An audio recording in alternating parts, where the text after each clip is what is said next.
ভাইরে, দুনিয়াতে অনেক রহস্য আছে। বারমুডা ট্রায়াঙ্গেল, মিশরের পিরামিড কিংবা মহাকাশের ব্ল্যাক হোল, এসব নিয়ে বিজ্ঞানীদের ঘুম হারাম। কিন্তু এই মহাবিশ্বের সবচেয়ে বড় রহস্য কি জানেন? সেটা হলো মাইয়া মানুষ। বলেন কি? উপরওয়ালার এক আজব সৃষ্টি। কিছু মাইয়া মানুষের দিকে তাকালে আপনার মন, প্রাণ, দিল, কলিজা সব ঠান্ডা হয়ে যাবে। মনে হবে মরুভূমিতে এক পশলা বৃষ্টি। আবার কিছু মাইয়া মানুষের দিকে তাকালে আপনার দাঁড়িয়ে যাবে, মানে গায়ের লোম আর কি। আর কিছু মাইয়া মানুষের দিকে তাকালে খাস বাংলায় এমন সব গালি দিতে ইচ্ছে করবে যা বাংলা ডিকশনারিতে হারিকেন জ্বালিয়ে খুঁজলেও খুঁজে পাবেন না। এক বিখ্যাত লোক নারীদের নিয়ে টানা 30 বছর গবেষণা করেছিলেন। গবেষণা শেষে এক বিশাল সংবাদ সম্মেলনে তিনি রুমাল দিয়ে ঘাম মুছতে মুছতে সাংবাদিকদের বলেছিলেন, নারী আসলে কি চায় তা আমি 30 বছরও বুঝতে পারলাম না। চিন্তা করে দেখুন, 30 বছর ল্যাবে কাটিয়ে যে লোক কুল কিনারা পেল না, সেখানে আমি আপনি কোন ক্ষেতের মূলা যে নারীর মন বুঝে যাব। তবুও আজকের ভিডিওতে আমরা এক দুঃসাহসিক অভিযানে নামবো।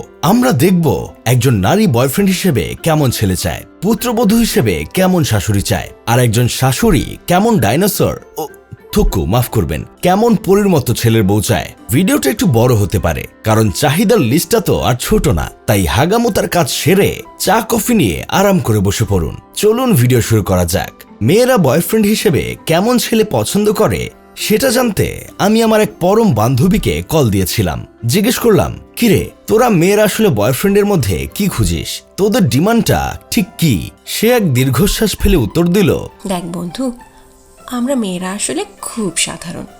আমাদের চাহিদা খুবই অল্প। আমরা তেমন বেশি কিছু চাই না। আমি মনে মনে ভাবলাম, বাহ, তাহলে তো ভালোই। কিন্তু তার পরের কথাগুলো শুনে আমার কদম জোড়া কান্দে উঠে গেল। সে বলতে শুরু করলো, আমাদের বয়ফ্রেন্ডের চেহারা রণবীর কাপুরের মতো না হলেও চলবে, কিন্তু শাহিদ কাপুরের সেই কিউটনেসটা অবশ্যই থাকতে হবে। বিরাট কোহলির মতো মুখে জঙ্গলিদারি না থাকলেও চলবে, কিন্তু ক্রিস ইভান্সের মতো সেই পারফেক্ট ট্রিম করা দাড়িটা অবশ্যই থাকতে হবে। ঋত্বিক রোশনের মতো 6 প্যাক বডি না হলেও চলবে, কিন্তু টাইগার শ্রফের মতো 8 প্যাক বডি অবশ্যই লাগবে। আর উচ্চতা, অর্জুন রামপালের মতো 6 ফুট 4 ইঞ্চি হওয়ার দরকার নেই, তবে জন আব্রাহামের মতো অ্যাটলিস্ট 6 ফুট 2 ইঞ্চি তো হতেই হবে। বান্ধবীর কথা শুনে মনে হচ্ছিল দরজার চিপায় নিজে সুপারি জোড়া রেখে হালকা চাপ দিয়ে ঘুমিয়ে পড়ি। চরিত্রের দিক থেকে আমরা খুব লয়াল ছেলে খুঁজি। আমাদের বয়ফ্রেন্ডের চরিত্র হবে হুবহু শাহরুখ খানের মতো। কিং খানের চারপাশে হাজার হাজার সুন্দরী নায়িকা ঘুরঘুর করলেও তিনি যেমন শুধু গৌরী খানকেই ভালোবাসেন, আমাদের বয়ফ্রেন্ডও তেমনই হবে। তার আশেপাশে অপ্সরা ঘুরলেও সে শুধু আমার দিকেই হা করে তাকিয়ে থাকবে। টাকা পয়সার ব্যাপারে আমরা মেয়েরা একদম লোভী না। এলন মাস্কের মতো অত ধনকুবের না হলেও চলবে, কিন্তু মুকেশ আম্বানির মতো ব্যাংক ব্যালেন্স তো থাকতেই হবে। আর শোন, সুপারম্যানের মতো আকাশে ওড়ার ক্ষমতা না থাকলেও চলবে, কিন্তু স্পাইডারম্যানের মতো বিল্ডিংয়ে ঝুলাঝুলির ক্ষমতা থাকতে হবে। কারণ আমি ডাকার ঠিক 2 মিনিটের মধ্যে তাকে আমার বারান্দায় হাজির হতে হবে। ট্রাফিক জ্যামের অজুহাত আমরা মেয়েরা পছন্দ করি না। সবচেয়ে ইম্পর্টেন্ট কথা হলো, বয়ফ্রেন্ডের নিজস্ব ফুচকা, চটপটি আর আইসক্রিমের দোকান থাকতে হবে। কারণ মাঝরাতে যদি আমার ঝাল চটপটি খেতে মন চায়, তবে তাকে সেই রাত 3টার সময় হলেও হোম ডেলিভারি দিতে হবে। এর বাইরে আমরা আর কী বা চাই? সারাদিনের 24 ঘন্টার মধ্যে 23 ঘন্টা সে আমাকে সময় দিবে, বাকি 1 ঘন্টায় সে পড়াশোনা করে বুয়েট বা মেডিকেলে চান্স পাবে। আর যদি সে চাকরিজীবী হয়, তবে আমাকে গুলশানে একটা 2200 স্কোয়ার ফিটের ফ্ল্যাট, লেটেস্ট আইফোন, একটা ম্যাকবুক আর একটা মার্সিডিজ গিফট করলেই আমরা মেয়েরা খুশি। এটা তো আর তেমন কিছু না। ওহ, ভালো কথা, ভাষা তো জানতেই হবে। বাংলা ইংরেজির পাশাপাশি উর্দু, পর্তুগিজ, রাশিয়ান, ম্যান্ডারিন আর হিব্রু ভাষায় তার মুখে ফ্লুয়েন্সি থাকতে হবে। শুধু মানুষের ভাষা জানলে হবে না, কুত্তা, বিলাই আর বান্দরের ভাষাও তাকে বুঝতে হবে। ছেলেটাকে সাহসী বীর হতে হবে। প্রথম ও দ্বিতীয় বিশ্বযুদ্ধের বীরত্বের সার্টিফিকেট থাকতে হবে। আবার 24শে জুলাই বিপ্লবের সনদও থাকতে হবে।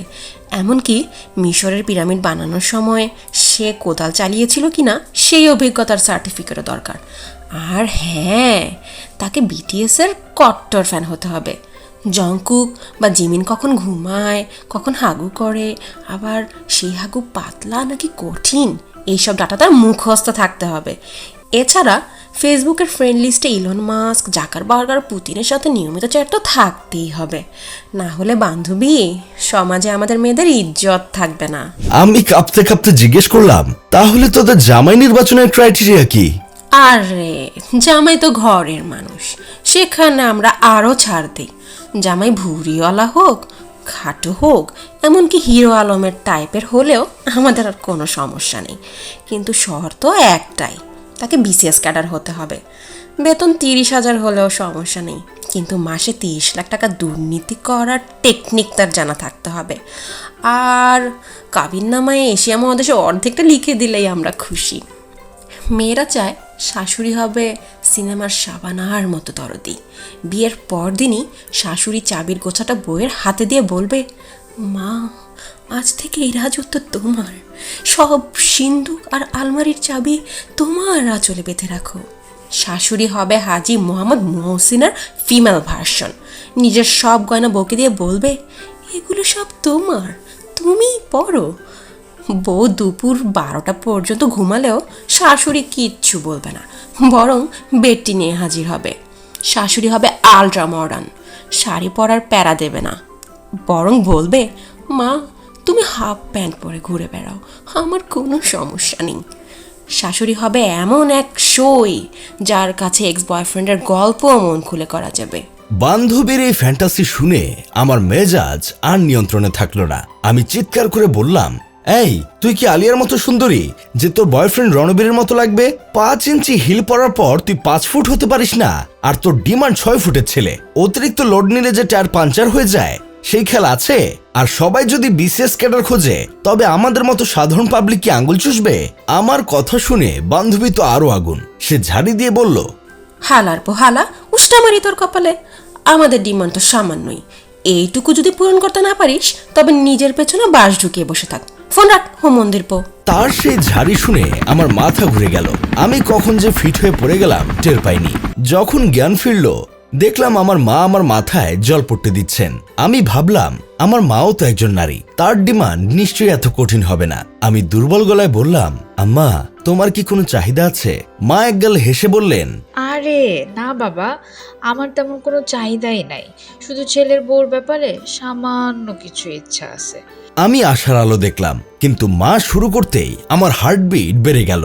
এই ধরো, ছেলের বউয়ের গায়ের রং হতে হবে ববিতার মতো ধপধপে ফর্সা, নাকটা হবে সুচিত্রা সেনের মতো খাড়া, চোখ দুটো হবে মধুবালার মতো টানা টানা, হাসলে প্রীতি জেন্টার মতো গালে টোল পড়তে হবে, আর শরীরের গরম তামান্না ভাটিয়ারের মতো হলেই হবে।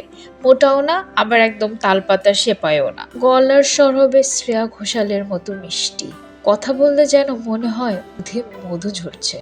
ছেলের বউ এক হাতে সব কাজ করবে, বাড়িতে কোনো কাজের বুয়া, দারোয়ান বা ড্রাইভার লাগবে না। বউ থাই, চাইনিজ, ইন্ডিয়ান, এমনকি উগান্ডার, আফ্রিকার রান্নাও করতে পারবে। আর সবচেয়ে বড় কথা, বউকে শাশুড়ির কথায় উঠতে হবে, শাশুড়ির কথায় বসতে হবে। সে হবে নম্র, ভদ্র আর প্রচণ্ড শিক্ষিত। ডাক্তার, ইঞ্জিনিয়ারিং সব বিষয়ে তার পিএইচডি থাকতে হবে। তবে এত পড়াশোনা করলেও সে বাইরে চাকরি করতে পারবে না, তাকে ঘরের লক্ষ্মী হয়েই থাকতে হবে। মায়ের কথা শুনে আমার মনে হলো বান্ধবীর ডিমান্ড তো মায়ের ডিমান্ডের কাছে কিছুই না। আমি আবার বালিশে মাথা এলিয়ে দিলাম। মাকে বললাম, মা তুমি আমার মাথায় আরো পানি ঢালো, না হলে আমি আজই জ্ঞান হারাবো, মরে যাব, আমাকে বাঁচাতে পারবে না কেউ। যাই হোক, শেষমেশ আমি গোলাম হোসেন একটা কাজের কথা কই। মেয়েদের চাহিদা দেখে কবি বালেন্দ্রনাথ বলেছেন, মাইয়াদের সাথে প্রেম বিয়া করার চেয়ে মুরগি পালা ভালো। মুরগি ডিম দেয়, আর মাইয়ারা সামান্য ডিমও পারতে পারে না। আমরা সবাই রক্তে মাংসে গড়া সাধারণ মানুষ। এই আকাশচুম্বী প্রত্যাশাগুলো যদি আমরা একটু কমিয়ে আনতে পারি, তবেই হয়তো জীবনটা একটু সুন্দর হবে। আমাদের চ্যানেলে নতুন হয়ে থাকলে সাবস্ক্রাইব করে বেল আইকনটি টিপুন, যাতে পরবর্তী আপনার বিয়েটা হয়। দেখা হবে আপনার বিয়েতে। আল্লাহ হাফেজ।